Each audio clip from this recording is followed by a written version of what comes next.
Welcome to the Jill on Money Show. It's Saturday, May 27th, and it is a long weekend. It's Memorial Day weekend, and every Memorial Day, Mark and I like to re-air an interview that we conducted with Admiral William McRaven, who wrote a book called Make Your Bed, Little Things That Can Change Your Life and Maybe the World.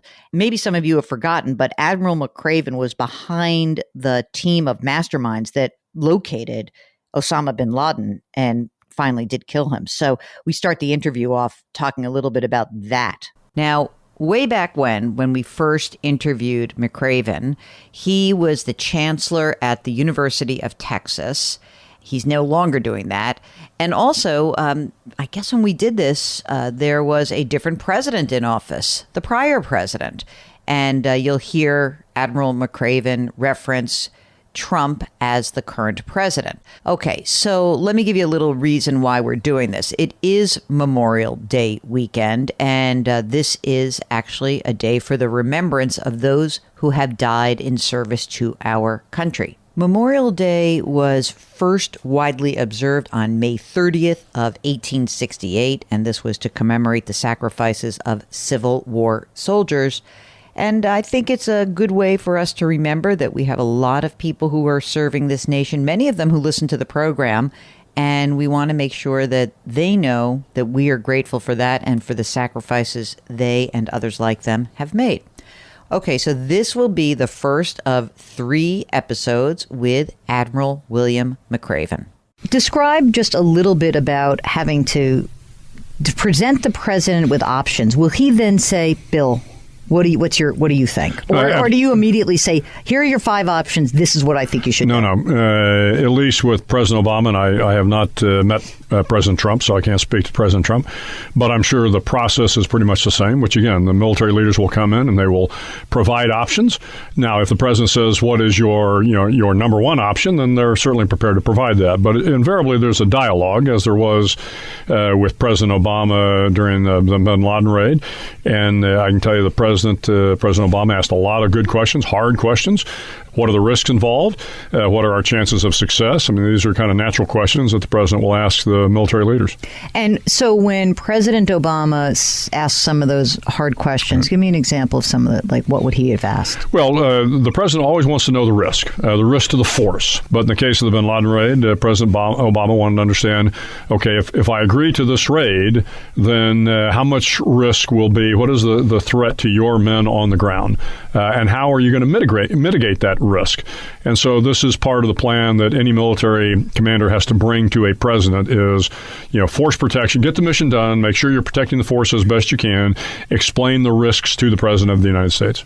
And is there ever a time where the president asked you a question and it made you rethink your position? In the case of the bin Laden raid, yes. I mean, in terms of tightening up the planning on the mission. Again, I gave the president kind of a broad option. Look, we'll do a helicopter raid. We'll get on the ground. But if we encounter the Pakistanis, we have this option, or this option. And so the president and myself and a number of members of the national security team talked through those and helped refine the plan. Was the bin Laden raid, which obviously it went in your direction, did you have apprehension about it? No, never. Really? How come? No, because I knew what my forces were capable of doing. This was not a terribly complex mission. It was a long helicopter ride, about 162 miles from Afghanistan into Abbottabad, Pakistan. But I knew the SEALs were, highly trained. They were all combat veterans. The helicopter pilots were all combat veterans. We had, good overhead surveillance. We had appropriate packages in the event they got into trouble. So we had a plan A, a plan B, a plan C, and a plan D. And I was very confident that we could carry out any one of those if we needed to. So no, I wasn't. Again, you're always worried about the safety of your troops. They're your men in this case, and I wanted them all to come back safely. But we also wanted to accomplish the mission. I was confident we could do both. And you did it. And we were fortunate we did it. The guys did it. The guys did it. That's pretty great. I don't know why, but I always think that with, and I told you before we went on the air that I have, come married into a military family. And it was striking to me that it never seemed like our nephew would talk about being fearful.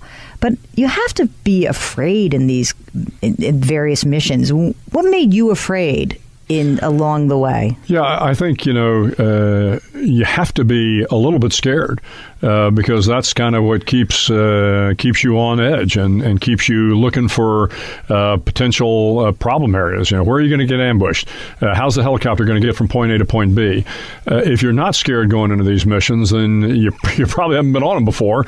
You ought to have a little bit of heightened sense of anxiety, and I think every operator does. But the flip side of that is you're very well trained, and you recognize that your training and the support you have from the other members of your team or the military are going to be there to help you out.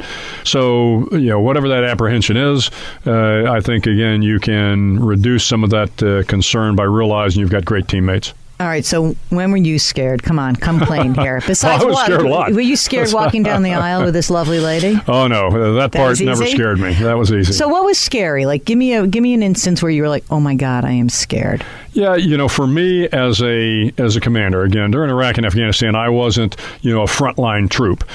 So I didn't have to go out into combat every day like these, young Rangers, young Special Forces officers and NCOs, the SEALs, the Delta Force operators, the helicopter pilots, everybody that supported us. This 9/11 generation was in hard combat every day. My job was really to ensure we had a kind of a strategic and operational look at it. So most of the time I wasn't in harm's way day in and day out. Now, having said that, I'd try to go out on a mission with them about once a month just to make sure, one, they saw me as a combat leader that, wasn't afraid to take some risk, wasn't afraid to, endure the hardships that they had to endure. And that's important, I think, for any leader. Having said that, my greatest concerns were always to the troops on the ground, because every night we had overhead surveillance. We had predators that we could watch the action unfold in Iraq and Afghanistan. And, when you are back and you are watching these young men, sometimes in firefights, as good as they are, they're your troops. And so if I was ever concerned or anxious, it was always about the welfare of the troops, more in the middle of a combat situation than at any other time. Now to kind of shift gears. In 2014, you're delivering a commencement speech at the University of Texas, right? Right. And first of all, how did that come about? Who asked you to do that? Well, the president of the university, Bill Powers, asked me to come do the commencement speech at my alma mater, the University of Texas at Austin, and I was thrilled to have the opportunity to do it. And it turned out to be just a fantastic night in Austin in May, and 8,000 students and about 20,000 of their parents and best friends. It was a great evening. And from that commencement speech comes this slim, elegant, and really terrific book called Make Your Bed. Every morning in SEAL training, my instructors, who at the time were all Vietnam veterans, would show up in my barracks room, and the first thing they'd do was inspect my bed.